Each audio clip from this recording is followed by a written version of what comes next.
G'day guys, so I'm here with the big old GQ. You might be wondering why I've been a bit quiet on the socials lately.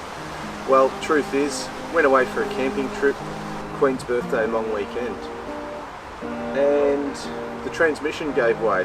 Well, it didn't exactly give way that time to limp at home, but I have a feeling that it was contributed by towing out an 80 series that couldn't even start the engine, so dragging that thing up a hill for 4Ks didn't exactly do the trends any justice in the GQ. So what's in store? Well, I'm going to be sourcing a second-hand transmission and just slapping it back together to get me going for now.